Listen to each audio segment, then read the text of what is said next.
Welcome back to the X-Files podcast. Tonight we watched... Stop doing Stop podcasts. doing podcasts. Tonight we watched Founders Mutation, which was back-to-back with the premiere of the pilot episode of the revival. So, seems like you were pretty, overwhelmed with this, huh, Phelan? I know, right? It's so amazing. um, it's, it's a little too just back to business as usual. It's like, besides, a little bit, it's like pretty a generic X-Files episode. Like, The there's a episode... couple things, just that tie it back to, the fact that time's passed, but overall, it felt like one that could have been in like any season.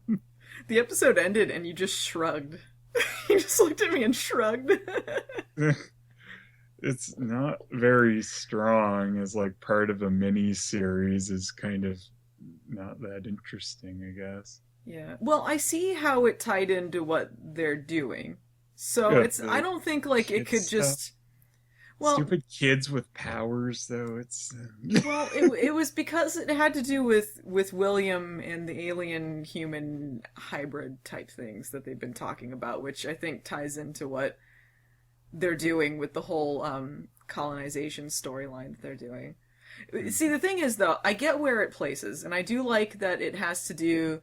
It tied into William, and I kind of figured this is something they would do with the new series, since 15 years have passed, their child would be around 15 now, so addressing the fact that they had a child together who is now a teenager. It was yeah. something interesting to go over, and I think the best parts probably were the sort of gradient glimpses into what their lives would have been like, and then sort of their fears about what happened to William from hmm Scully's perspective, and then from Mulder's. Yeah. But at the same time, like, I get what they were doing, but it was pretty generic-y. hmm Like, the theme fit, but the actual plot of what they were doing, like, it just sort of felt like it would have been, like you said, a sort of middle-of-the-road episode from way back when. I liked the Skinner scene the best in The this Skinner one. scene, well, he didn't really do anything different. I mean, Well, it was kind of just, like him having their back, and it seemed like a better dynamic than they had even during the regular show, I guess.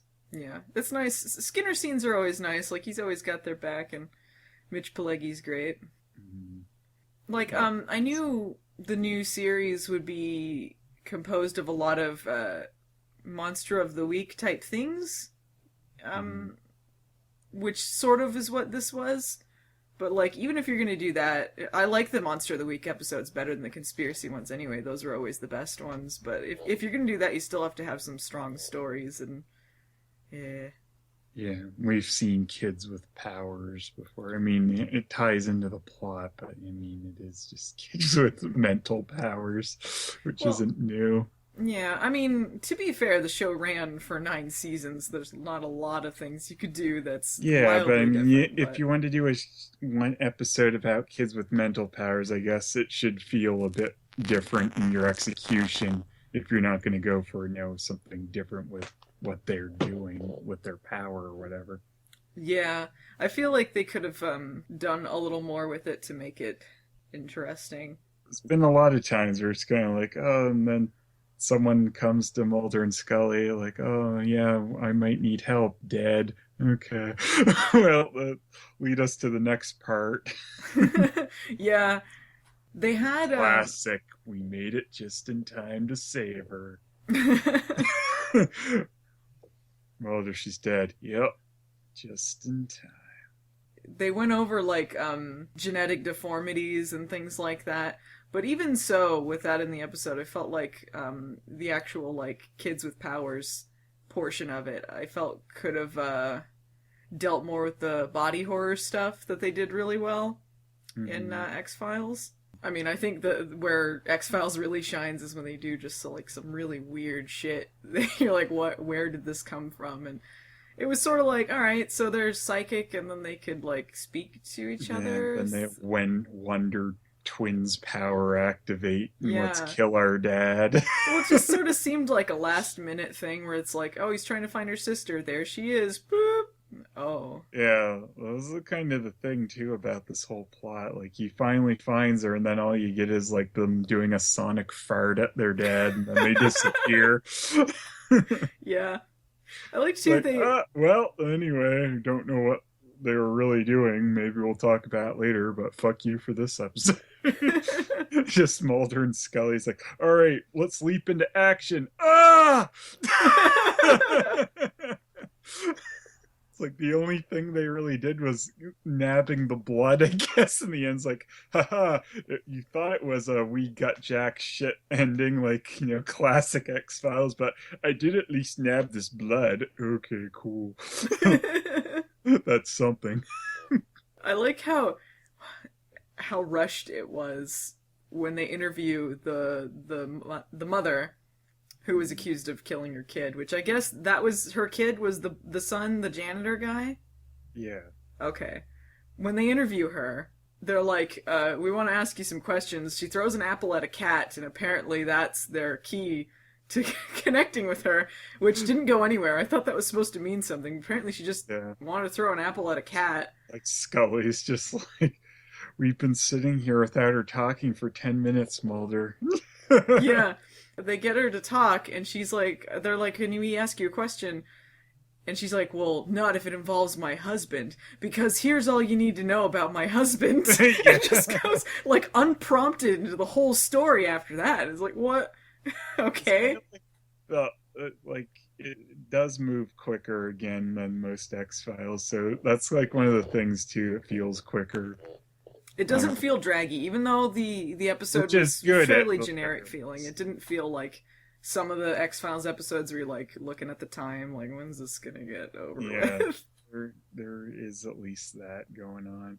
It felt kind of funny though, just to have no real moment about them returning.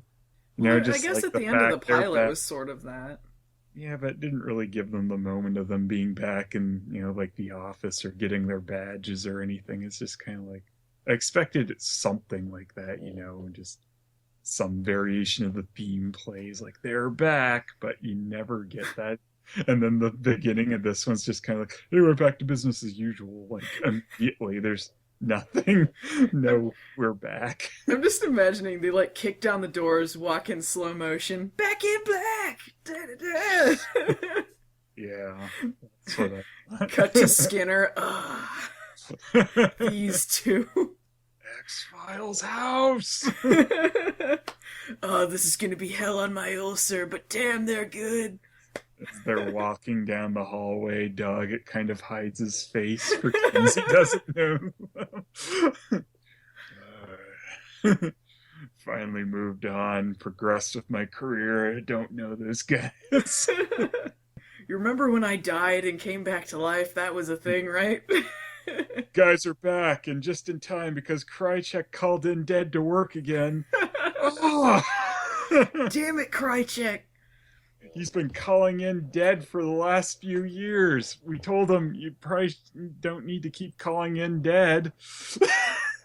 Here was this episode had a variation of, I think, your favorite trope of don't ask until the scene starts, even though it would have made sense for someone to ask at some point before that. Like time passes between scenes when Mulder is hearing the sound in his head that makes him like in pain on the ground, and they had the talk with Skinner, and then later he and Scully are sitting there, and then she's like, oh, so what was that about?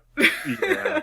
Like, you think like at some point she would have asked him about it. They had to get then. up and leave that place and drive away. Like, yeah, I hate that. I hate when it's just like they act like time doesn't exist. It's just like they just sat in silence after that and just drove silently back.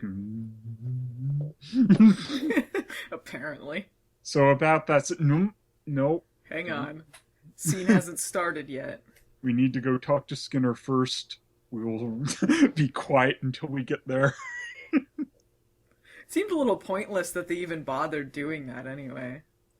the kid communicating with him and then like it hurting him, and then it just sort of happens a couple times. Yeah, and they like go, oh well, he didn't mean to hurt that other guy, but then they fucking fry their dad. Well, I guess their dad was a jerk. I don't know. I guess. He was experimenting on them, so. Yeah, I suppose, but he did give them powers. Oh, okay. Well, that makes it better then. He gave them powers. I guess it was nicely ironic he got killed by the powers he gave them. I guess the sister might have been more mad, but she seemed to be just kind of like, Dad, go away. Well, that was the thing. Like, her character in... seemed barely there because she just showed up at the end, and it was sort of like, all right. Like, he seemed to be the one who was trying to kill him more, and he just met him. He seemed to have had an okay life with his foster moms. Yeah. She should have been the one who was more pissed about being stuck in a cell, I guess. I would have got that more if they insinuated that, at least, that she was the one who wanted revenge on him. She was a very smiley character, you know, like sitting in the bottom of the pool when she's a kid for like 10 minutes smiling, and then when she's, you know, kept in captivity. I sure am lucky I got powers. I just went in here and found out. Wasn't the brightest little kid. Keeping her in there for her own safety. Apparently she needs a helmet to live. And superpowers. Maybe she knew that, and that's why she wasn't that angry at her dad. She's like, oh, it was pretty cool, but I guess my bro's like, let's go, so sorry, Dad. We're supersonic warriors. The important thing go is... fast. The important thing is, Scully and Mulder are old school. Yeah. I'm pre-Google. Google. So yeah, I don't think this was as strong as the pilot. I didn't hate it, but it's not really a lot of rewatchability, honestly, for this one. Yeah, it's definitely the number one episode of the entire series. For sure. Yeah, I don't know. Just the plot wasn't strong enough, I guess. Mm-hmm. I mean, yeah, we'll see how it goes, but not thrilled with this one. Well, next week's supposed to be a comedy one, and I think it's the guy. I think it's the guy who wrote Jose Chunks from Outer Space. So I'm looking forward to that one. I think that'll be good. Yeah, that's what I've been wanting. So hopefully it'll pick up comedy X-Files. That'll be good. Yeah, those were some of the best ones. So looking forward to that one. This one was all right, but we'll see what happens next week. Solid. Okay. Really okay. All right. See you guys. Peace out, old school.